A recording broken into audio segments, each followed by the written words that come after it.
ഓണായിട്ട് നിന്ന് തിരിയാനായിട്ട് സമയം കിട്ടിയിട്ടില്ല കേട്ടോ. അപ്പം നമ്മൾ എവിടെയെങ്കിലുമൊക്കെ ഇങ്ങനെ പോകേണ്ട ഒരു സാഹചര്യം ഉണ്ടായിക്കൊണ്ട് തന്നെ ഇരിക്കുകയാണ്. അപ്പോൾ ഇന്ന് ഞാൻ ശ്രീജയുടെ കൂടെ ഒരു പർച്ചേസിങ്ങിന് ഇറങ്ങിയതാണ്.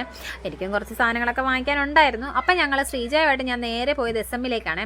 അപ്പോൾ അവിടുന്ന് കുറച്ച് കാര്യങ്ങളും ഒക്കെ വാങ്ങിക്കാനുണ്ടായിരുന്നു. അപ്പോൾ ഞാൻ ഓരോ കാര്യങ്ങളൊക്കെ ഇങ്ങനെ എടുത്തും സെലക്ട് ചെയ്തും എടുത്തും ഒക്കെ കൊടുക്കുവാണ്. ശ്രീജയ്ക്ക് വേണ്ടിയിട്ട് എന്തെങ്കിലും സാധനം വാങ്ങിക്കാൻ വന്നു കഴിഞ്ഞാൽ ഭയങ്കര കൺഫ്യൂഷനാണ്. പിന്നെ എനിക്ക് എന്തെങ്കിലും സാധനം വാങ്ങിക്കാനാണെങ്കിൽ എനിക്കും അത് കൺഫ്യൂഷനാണ് കേട്ടോ. ഇപ്പോൾ എൻ്റെ കൺഫ്യൂഷനാണ് ഇപ്പോൾ കണ്ടുകൊണ്ടിരുന്നത്. കാരണം അതെനിക്ക് വേണ്ടിയിട്ടുള്ള സാധനമായിരുന്നു. അപ്പോൾ അതുകൊണ്ട് കൺഫ്യൂഷനൊക്കെ എടുത്ത് ഞാൻ നിങ്ങളിൽ നിന്ന് സാധനങ്ങളൊക്കെ എടുത്ത് മുറ്റത്തേക്ക് ഇറങ്ങിയപ്പോൾ കൊണ്ടുപിടിച്ച മഴയായിരുന്നേ. ഒന്ന് മുറ്റത്തേക്ക് ഇറങ്ങാൻ പോലും പറ്റത്തില്ലായിരുന്നു. പിന്നെ ഞങ്ങൾ അവിടെ കുറേ നേരം സ്റ്റിൽ ആൻഡ് സ്റ്റക്കായിട്ട് നിന്നു.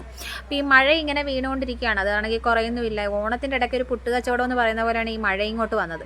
അപ്പോൾ അതുകൊണ്ട് തന്നെ ഭയങ്കര ബുദ്ധിമുട്ടായി പോയേ. അപ്പോൾ ഈ സെറ്റ് സാരിയും സെറ്റും കൊണ്ടും ധാവണിയൊക്കെ കൊടുക്കുന്നവർക്കൊക്കെ ചെറുതായിട്ട് പണി കിട്ടുമോ എന്നൊരു ഡൗട്ട്.